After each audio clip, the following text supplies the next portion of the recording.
Et nous sommes avec le professeur de géopolitique Alexandre Delval. Bonjour. Bonjour. Avec ce livre, La stratégie de l'intimidation du terroriste djihadiste à l'islamiquement correct, aux éditions L'Artilleur. Concernant les attaques terroristes de vendredi dernier, le ministre de l'Intérieur, Gérard Collomb, dit les services de l'État n'ont pas dysfonctionné. C'est votre constat également ? Oui, c'est mon constat, oui et non. Ils n'ont pas dysfonctionné parce que nous avons des très bons services de renseignement, des très bons policiers, des très très bons gendarmes. Mais le problème, c'est que la loi n'est pas appliquée. Aujourd'hui, moi je me rappelle quand je collaborais avec certains milieux de la défense, nous avions des notes déjà sur des salafistes extrêmement dangereux qui venaient d'Arabie Saoudite. C'était dans les années 97 et on avertissait, enfin les professionnels avertissaient, mais les politiques ne suivaient pas. Je me rappelle d'un préfet un jour qui me disait « mais ça emmerde les politiques, si on écoute les services de renseignement, on coffre plein d'imams et c'est la révolte dans les banlieues. » N'oublions pas qu'en 2005, comme le dit très bien Gilles Kepel dans son livre, la révolte a commencé aussi pour des raisons religieuses, parce qu'il y avait une interpellation dans une mosquée. On avait considéré que c'était une Ces banlieues peuvent exploser à chaque instant. Oui, mais là maintenant, on a pris conscience des choses. Maintenant, gauche et droite réunies. Oui, alors il y a eu une pétition, vous savez, celle du Figaro, de 100 personnes qui découvrent l'eau chaude, mais certains l'ont découvert depuis très longtemps, comme mon ami Rioufol qui est conscient, mais d'autres ont découvert très tardivement, en 2018, quelque chose que, sans vouloir faire du jeu, moi je dénonce depuis les années 90, c'est le séparatisme islamiste, ce totalitarisme islamiste, expression que j'avais inventée, mais bon, j'ai rien inventé non plus. Tout cela existe depuis 30 ans. Oui, mais alors justement, si ça existe depuis 30 ans, pourquoi n'arrive-t-on pas à éradiquer cette idéologie, en fait, qui se propage? Parce que on parle des fichiers S, etc., on est dans des débats très techniques, avec des chiffres qui sont contradictoires, mais l'idéologie, finalement, qui gangrène certains quartiers et qui pousse des jeunes qui sont nés français, pour la plupart, qui ont grandi en France, à retourner les armes contre nous. Je pense qu'il y a une confusion entre le religieux et le politique, qui est d'ailleurs intrinsèque à l'islam, mais c'est pas du tout insulter l'islam et les musulmans que de le dire. Et du coup, comme disait un grand spécialiste du renseignement, il y a très peu de temps, on n'arrive pas à détecter trop la différence entre celui qui va être un intégriste pur, un intégriste n'est pas forcément violent, hein, ça existe, y compris chez les musulmans, et celui qui va être un intégriste violent, politico-religieux. La frontière est tellement difficile à faire. Un salafiste quiétiste qui dit « je suis contre le terrorisme », mais qui enseigne chaque jour que la mécréance doit être séparée de la croyance, que l'infidèle est impur. C'est ce que dit aussi le tabligh, hein, pas que les salafistes. Le mouvement tabligh et foi et pratique en France, qui est par exemple à la tête de la mosquée de Lunel, ils sont contre officiellement toute forme de djihadisme. Mais ils enseignent à longueur de journée qu'il ne faut pas serrer la main d'un mécréant qui est impur, même sa transpiration va vous contaminer. Moi, je me rappelle à la mosquée de Saint-Denis de la Réunion, j'avais regardé les textes qui sont présentés dans cette grande et belle mosquée de Saint-Denis, mais j'avais été effrayé. J'ai vu un appel à la haine du mécréant. Alors pas un appel à les tuer, mais le mécréant est impur, il faut se séparer du mécréant. Mais cette obsession de considérer le mécréant comme horrible et contaminant, un moment, le petit jeune qui est shooté un peu au rap violent, ben il se dit, si je suis logique, si j'apprends par mon imam qui est contre le djihadisme que l'infidèle, que le mécréant est impur, il est logique d'aller lui casser la figure, voire de le tuer.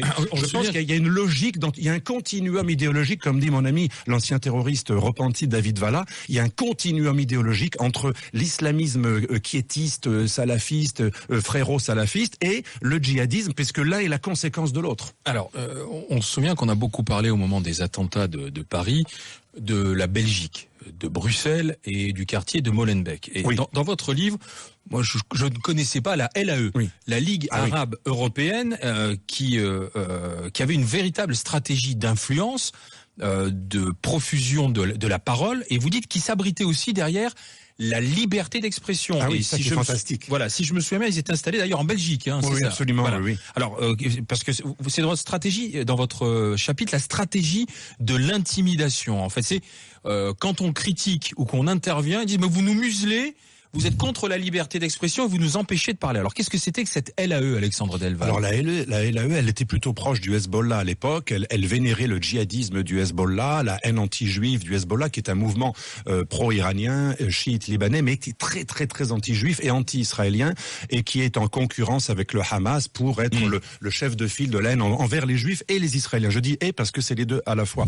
Et ce mouvement faisait carrément des appels à tuer les juifs en pleine rue à Bruxelles. Mais, comme il se masquait caché derrière la lutte contre l'islamophobie. Il prétendait aller surveiller la police pour éviter les délits de faciès. Donc il masquait un totalitarisme haineux, anti-juif, anti-belge, avec un appel d'ailleurs à désobéir aux lois belges pour faire primer la charia. Mais il se permettait d'aller faire des contrôles des policiers pour que ceux-ci n'aient pas de délits de faciès et de dérive islamophobe. C'est ce que vous appelez la stratégie. On croit rêver des gens qui sont totalitaires, qui appellent à la haine et qui intimident, y compris les forces de l'ordre, en les culpabilisant, en les traitant systématiquement de racistes. C'est ce que vous appelez la stratégie victimaire qui en fait a porté ses fruits. Absolument. En Europe. Alors la stratégie de l'intimidation que j'explique dans mon livre, elle est double. Il y a les coupeurs de tête, ceux qui vous font peur en tuant, parce que quand même, quand vous avez tué quelqu'un qui a blasphémé comme les gens de Charlie Hebdo, le lendemain, un blasphémateur professionnel, il réfléchit à 2 fois. D'ailleurs, il n'y a plus beaucoup de candidats pour blasphémer Mahomet, comme l'ont fait le journal au Danemark ou Charlie Hebdo. Donc il y a l'intimidation des coupeurs de tête qui est réelle.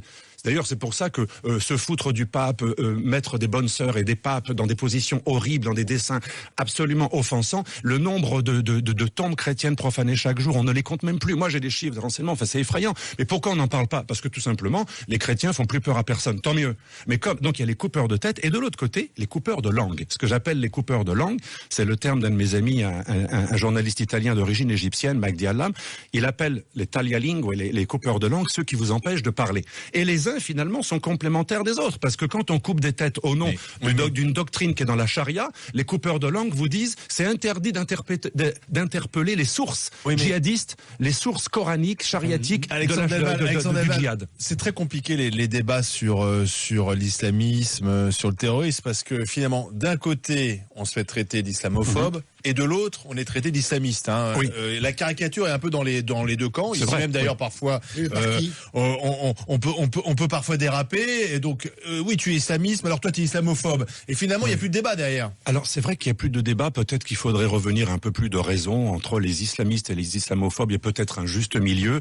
Et moi, je suis scandalisé quand une partie de l'extrême gauche considère la critique de l'islam, qui est d'ailleurs celle de nombreux musulmans, une critique pas de haine, mais une critique au sens analysé avec la raison. On assimile aujourd'hui, j'en ai parlé avec Edwy Plenel dans Salut les Terriens, j'ai été effrayé de voir que je parlais avec d'ailleurs Ardisson de l'islamisme radical, et Edwy Plenel me dit on stigmatise les musulmans. Mais c'est effrayant, ce débat est ubuesque. Depuis quand critiquer une religion, ou plutôt les sources problématiques de certains textes d'une religion, ce qui est un fait, est une haine envers les musulmans? C'est complètement fou. Moi, je suis chrétien, j'ai une certaine foi, comme tous les gens d'origine italienne, il y a même un côté identitaire chrétien, mais je ne me sens pas vexé si on critique la Bible, le Nouveau, l'Ancien Testament. Je me sens absolument pas visé personnellement. J'accepte. Surtout que les mêmes qui traitent d'islamophobe celui qui critique l'islam, et on peut critiquer une religion, pouvaient critiquer le catholicisme, et ils auraient pas aimé qu'on les critique, qu'on les dise cathophobes. D'ailleurs, le terme n'explique.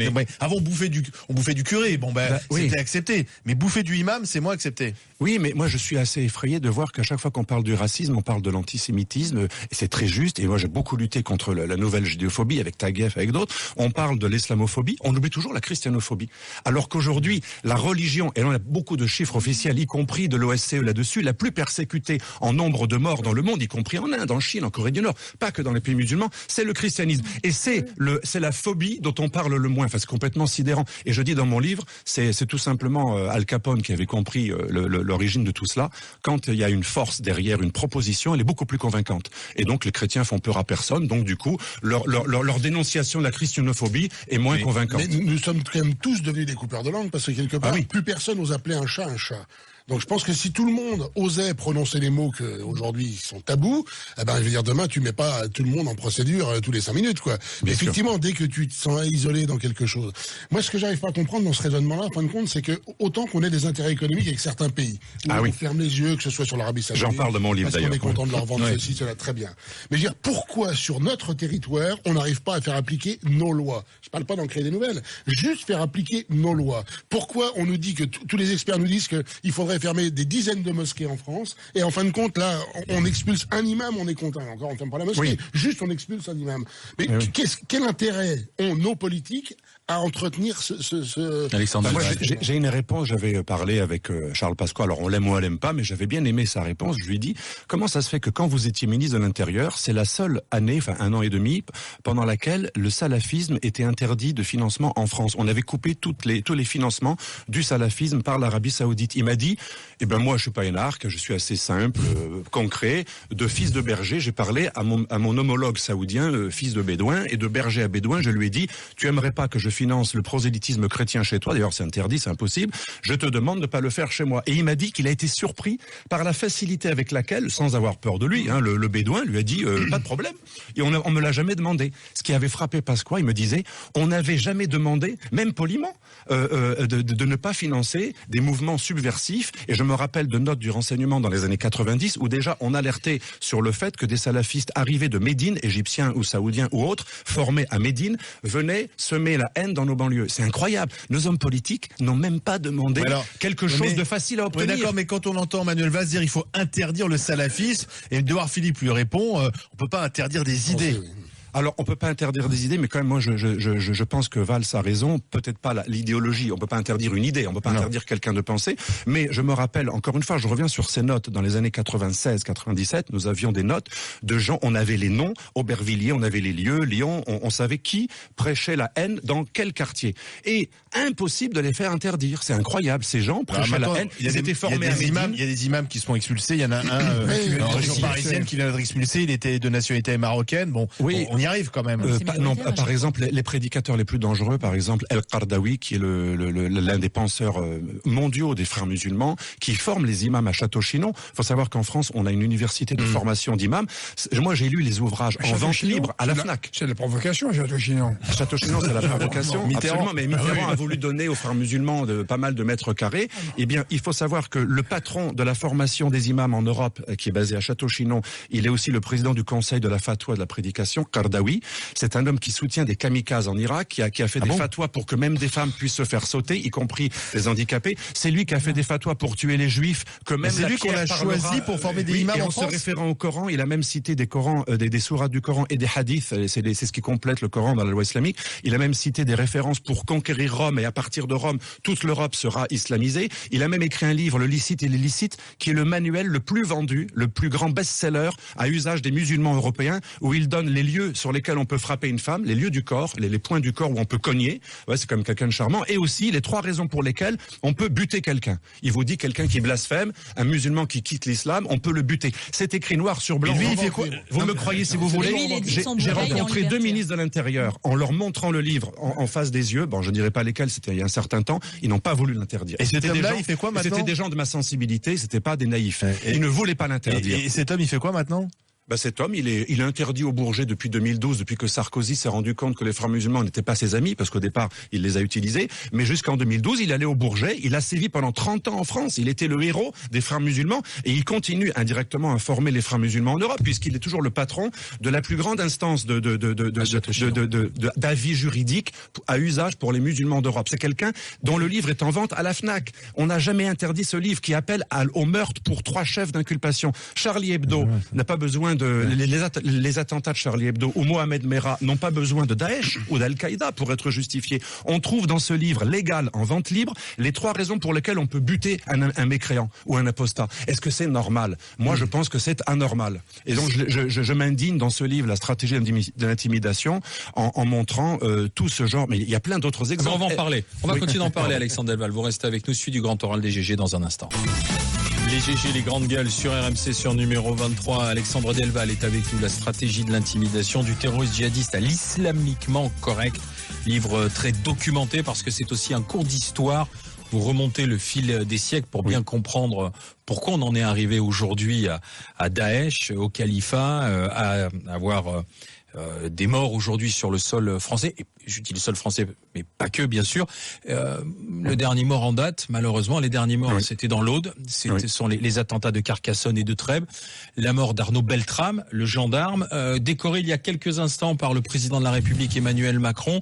Et un extrait du discours du chef de l'État où il appelle les Français, où il insiste sur l'esprit de résistance des Français. Dès que nous eûmes appris son geste, à l'issue incertaine, nous tous, Français, avons tremblé d'un frisson singulier. L'un d'entre nous venait de se dresser. Droit, lucide et brave. Il faisait face à l'agression islamiste, face à la haine, face à la folie meurtrière. Et avec lui surgissait du cœur du pays l'esprit français de résistance, par la bravoure d'un seul entraînant la nation à sa suite. Car il était un engagé et il avait juré de faire corps avec un idéal plus grand et plus haut. Et cet idéal, c'était le service de la France. L'esprit de résistance, un homme s'est dressé, il s'appelait Arnaud Beltrame, Alexandre Delval. Ce qu'on voudrait, c'est que les morts, ça s'arrête surtout aujourd'hui. Alors ça s'arrêtera pas malheureusement, mais c'est un même, il y a quelque chose de bien qui surgit d'une horreur, c'est que Daesh veut faire plier par l'intimidation et la peur. Le but de Daesh, à chaque revendication, c'est écrit dans les textes, distiller l'effroi et la peur dans le cœur des mécréants. Et là, c'est très ennuyeux pour eux, comme le fameux Quattro qui en 2004 qui avait crié vous allez voir comment meurt un Italien, ça les avait ennuyés, c'était un garde du corps qui avait été kidnappé, Quattro, et bien lui ça me rappelle un peu la même chose, c'est un homme qui est vaillant, qui est héroïque et qui meurt plus que dignement et qui offre sa vie. Donc c'est le martyr du bien qui va s'opposer au martyr du mal. Et il montre quoi, Beltrame? Il était chrétien en plus. Il était chrétien, mais Beltrame montre, il montre que il n'y a pas que Daesh qui est capable d'avoir des gens qui meurent pour une cause, même si c'est une cause noire. Il y a aussi des gens qui sont capables de mourir pour une cause blanche, pour sauver une belle cause. Et là, c'est un échec terrible pour Daesh parce qu'ils veulent produire exactement l'inverse. Ce qu'ils ont produit, mais ça arrivera une fois tous les 1000 ans, parce qu'il n'y a pas, enfin tous les 1000 candidats, il n'y a pas beaucoup de martyrs volontaires, héroïques comme cela, mais c'est un échec terrible pour eux. Ils ne voulaient surtout pas produire un réveil de l'identité chrétienne ou patriotique ou républicaine, et surtout l'idée qu'un blanc judéo-chrétien occidental culpabilisé, il peut être lui aussi héroïque et mourir, offrir sa vie pour une cause qui le dépasse. Et là, il faut reconnaître que le chef d'État a eu des mots tout à fait, d'ailleurs dans un beau français, ça change de pas mal de chefs d'État, il a eu des mots remarquables sur l'esprit de résistance. Là, il y a une véritable résistance qui s'enclenche parce que je crois au mimétisme du mal, parce que les islamistes créent un mimétisme du mal, mais le mimétisme existe également dans le bien. Sauf que là, ça va créer un mimétisme de patriotisme et de sursaut résistant. C'est vrai, mais en même temps, Alexandre Delval, on avait un peu oublié qu'il y avait les attentats. On pensait que depuis que Macron était élu, c'était terminé. Et puis finalement, pourtant les spécialistes nous avaient dit, mais attendez, la menace terroriste, elle est là pendant des années, il y aura d'autres attentats. Et puis là, il y a eu cet attentat. Est-ce qu'on va retomber un peu, pas dans l'oubli, mais parfois un peu dans le déni, à nos querelles partisanes? C'est ça aussi la force des terroristes face aux démocraties. Bien sûr, c'est diviser les sociétés, distiller le chaos. C'est ce que dit Abou Bakr el-Naji, que je cite dans mon livre, l'un des théoriciens d'Al-Qaïda repris par Daesh, c'est le théoricien du califat. Il dit il faut le management du chaos. Ou du vide. Alors il dit il faut créer le chaos par la division, par la déstabilisation des États, et à partir d'un chaos va naître l'idée du califat qui apparaîtra comme l'unique force capable de rétablir un ordre face au chaos et à la division. Donc effectivement, c'est l'un des buts recherchés. Mais le but principal est d'intimider, et on l'oublie très souvent, l'islamisme tue, non pas pour tuer, mais pour faire parler de l'islam et de la charia, et c'est pour ça que le paradoxe que j'exprime dans mon livre, plus on tue au nom de l'islam, étonnamment, plus l'islamisme est fier de lui, plus il y a de gens qui se convertissent à l'islam, plus ou même à l'islamisme, et plus en fait l'idée progresse. C'est un grand paradoxe, mais pourquoi? Parce que le terrorisme est avant tout une logique publicitaire. Les terroristes ont toujours tué pour répandre une idée, ce qu'on appelle la propagande par les faits. Et donc on ne comprend pas le terrorisme si on croit que Daesh est en train de s'effondrer parce qu'il perd quelques territoires. Adnani, l'ancien porte-parole de Daesh, l'a dit, nous perdons des territoires, le mécréant croit que nous sommes en train de perdre, il n'a rien compris, car nous ne nous battons pas pour des bouts de territoire, notre territoire c'est la charia, et cette idée progresse dans les cœurs. Qu'est-ce qui pourrait mettre fin à tout cela alors ?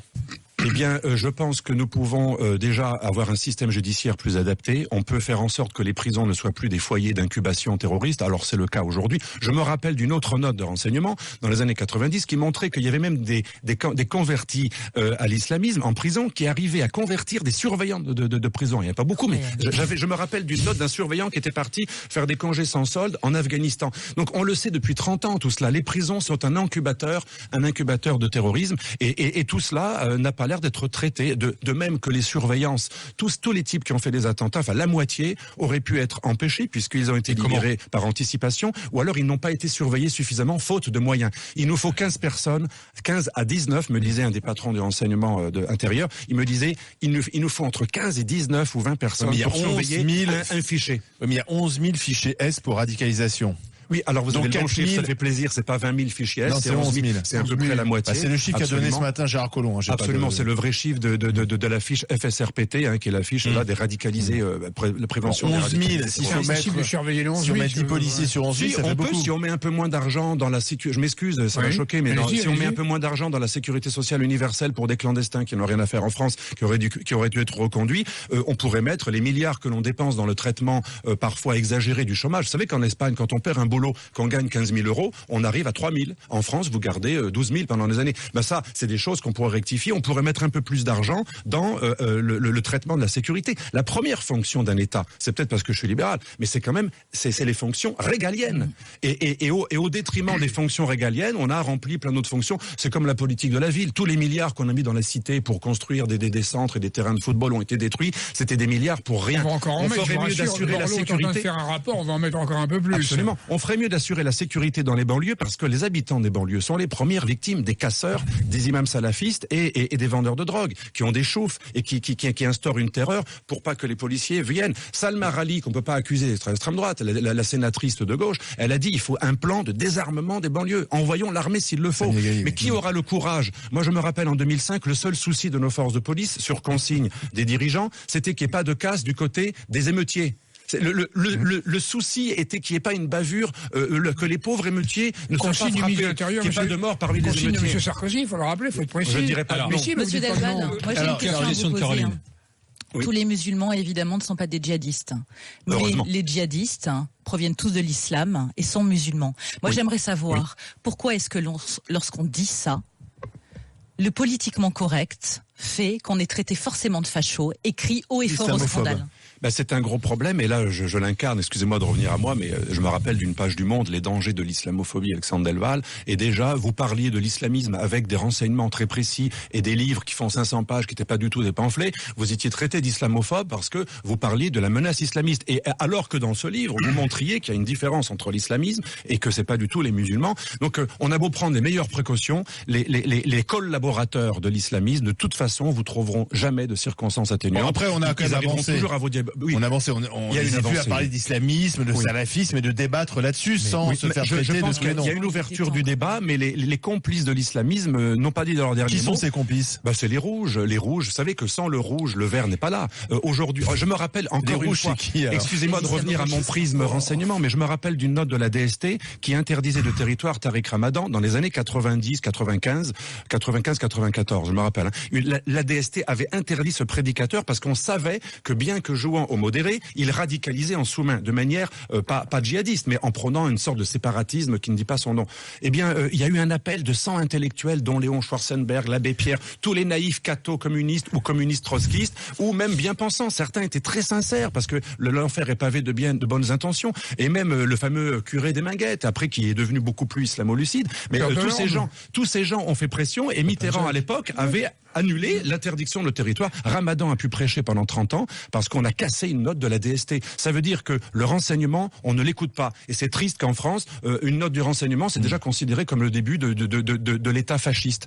Et donc peut-être qu'un jour, on sortira, non pas de cette réalité, c'est les femmes victimes qui ont mis hors d'état de nuire Ramadan finalement. C'est pas la note de la DST, ce sont les femmes victimes de Ramadan qui ont mis hors d'état de nuire. Moi, je salue le courage extraordinaire de Ni pute ni soumise qui comme moi, comme Rachid Kassi, comme d'autres, qui avait déblayé le terrain déjà depuis les années 90. Il y a eu quelques personnes et elles sont très courageuses parce que comme Sifawi, comme d'autres, elles sont traitées d'apostates et donc elles ont un courage inouï. Il faut savoir que il y a même des islamo-gauchistes. Je ne donnerai pas de nom parce que le but c'est pas les attaques, mais des gens très connus qui ont traité Sifawi d'apostat, qui ont dit que Sifawi avait abjuré et on sait que quand il retourne en Algérie, il peut être tué.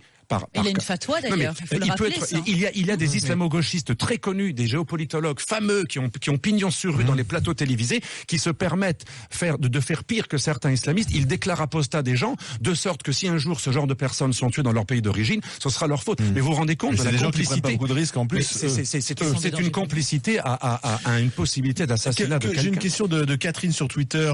Que pensez-vous de ces imams algériens qu'on va faire venir pour le Ramadan, parce qu'il y en a pas assez en France? Alors visiblement on les a triés sur le volet, on est sur 2, c'est une bonne idée? Alors paradoxalement, ça va plaire aux Algériens, mais je le dis pas pour leur faire plaisir.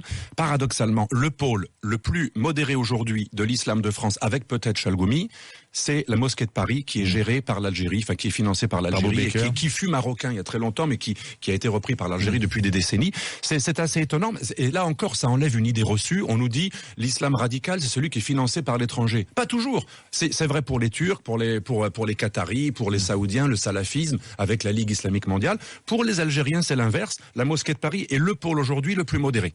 Et donc les choses ne sont pas aussi manichéennes qu'on le croit. L'Algérie qui a connu aussi les ravages du terrorisme islamiste. Absolument. L'Algérie, il faut quand même saluer le combat de déradicalisation en Algérie qui est très très avancé. Il faut savoir que les Algériens ont réussi à mettre en place des cellules de déradicalisation extrêmement sophistiquées, avec des gens qui connaissent parfaitement le salafisme. Parce que quand vous voulez déradicaliser un salafiste... À la fin, il y a eu quand même eu un compromis avec Bouteflika. Bien sûr, j'allais y venir. Mais vous avez tout à fait raison. Non, vous avez tout à fait raison. Il y a une sorte d'ambiguïté. C'est quoi la déradicalisation, la mode algérienne? Alors, ils prennent des salafistes qui rentrent dans le cerveau du salafiste djihadiste, parce que quand vous voulez déradicaliser un salafiste qui sait que de nombreuses corates promettent le paradis par la guerre. Si vous dites l'islam à l'eau de rose, c'est le vrai islam, l'islam bisounours, l'islam soufi, sympa, mais le type, il rigole. Vous n'avez aucune prise sur lui. Par contre, si un ancien salafiste qui connaît parfaitement les textes, qui légitime le passage à l'acte et qui déresponsabilise, qui donne une légitimité, une caution religieuse,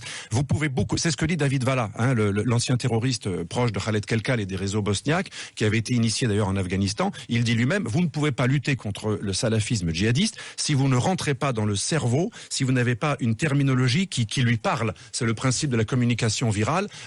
Il faut introduire un virus dans le cerveau de l'autre. Il faut prendre un ancien alcoolique pour désintoxiquer un alcoolique. Bien sûr, c'est les thérapies américaines comportementales cognitives. Vous parlez dans votre livre, c'est un chapitre qui est intéressant, après la stratégie victimaire du lobby islamique. Ici en France, on a le Conseil représentatif des musulmans de France, et vous dites qu'aujourd'hui, il y a peut-être une erreur stratégique géopolitique, c'est qu'il est aux mains d'un pro-Erdogan. C'est quand même assez stupide. Alors il s'en défend, je sais qu'il va s'en défendre, mais n'empêche que il a été élu l'année dernière. Oui, on connaît le profil de monsieur Ahmed Ograz. Bon, il fait son boulot, on peut pas lui en vouloir. Lui, il représente un islam turc, même s'il est français, même s'il parle très bien français, mieux que certains imams. Mais n'empêche qu'aujourd'hui, le CFCM est aux mains d'un lobby pro-turc, pro-Erdogan, qui est lié au réseau de mosquées financé par la Turquie, avec des réseaux d'imams envoyés par la Turquie, financés par la Turquie. Alors quand la Turquie était laïque, la Diyanet, le ministère turc du culte, était intéressant parce qu'il promouvait en France un islam turc relativement endogane, mais relativement républicain, à la lumière des kémalistes. Mais depuis qu'Erdogan a dékémalisé la Turquie, ce que j'ai annoncé en 2002, on m'a lynché pour ça, mais malheureusement, j'avais pas tout à fait tort. En 2002, j'avais écrit un livre sur la dékémalisation de la Turquie par Erdogan. C'est la stratégie du cheval de Troie. Et depuis qu'Erdogan a repris en main le culte, le culte qui jadis était géré par des kémalistes, donc il y avait un islam relativement apaisé. Aujourd'hui, ce culte de l'État turc s'est réuni il s'est réuni avec la mouvance Miliguruj, qui est l'équivalent des frères musulmans. Est-ce qu'il n'y a pas du cynisme? Erdogan, il a des propos quand même un peu douteux quand tu écoutes Erdogan qui dit clairement que aujourd'hui, Turc, vous vivez en France, vous travaillez en France, c'est votre territoire. Faites pas 3 gosses, faites-en 6, faites-en 10. Et comme ça, je sais pas. Non mais c'est surtout que le président du CFCM est marié, sa femme, et la cousine de la femme d'Erdogan. Absolument. Ça crée des liens assez simples. On sait qu'il a été militant pour Erdogan. C'est son droit, d'ailleurs. Erdogan, il est devenu très religieux ces dernières années. Il y a aussi de l'opportunisme politique. Alors moi, je l'ai écrit dans mes livres. C'est un responsable politique. Erdogan est resté au pouvoir. Vous savez, on l'a toujours appelé l'imam football, parce que c'est un ancien footballeur, mais très très religieux, très très bigot. Il a jamais été modérément religieux, mais il a joué au plus fin. Il sait que la stratégie de communication virale, la manipulation, est faite par des mots-clés. Il savait qu'en parlant de démocratie, de droits de l'homme, homme, il allait plaire aux Européens, et en disant je veux rentrer dans l'Europe, les Européens naïfs allaient croire qu'il était pro-européen. C'est la stratégie du cheval de Troie. Mais il a toujours été un islamiste. Moi, je connais bien des militants laïcs turcs. Ils ont toujours été choqués par le fait qu'on présente Erdogan pendant des années comme l'équivalent d'un démocrate chrétien. C'est aberrant. En fait. C'est aberrant. Mais moi, je me rappelle, en Turquie, les gens étaient beaucoup plus lucides sur Erdogan qu'en France. Enfin, c'est hallucinant. C'est ce que j'appelle la stratégie de l'intimidation. Nos services savent très bien qui était Erdogan. On a des fiches sur lui. On sait que dans les années 90, il faisait des pièces de théâtre sur le complot judéo-maçonnique. C'était la thèse centrale du Hamas et des frères musulmans. On sait très bien qui il est. Il a fait tourner. Alors à la limite, il a fait tourner cette pièce dans toute la Turquie. Ça s'appelait Mascomia. Merci voilà. Alexandre Delval. À lire La stratégie de l'intimidation aux éditions Artillerie du terrorisme djihadiste à l'islamiquement correct. Merci d'être passé par le grand oral des GG.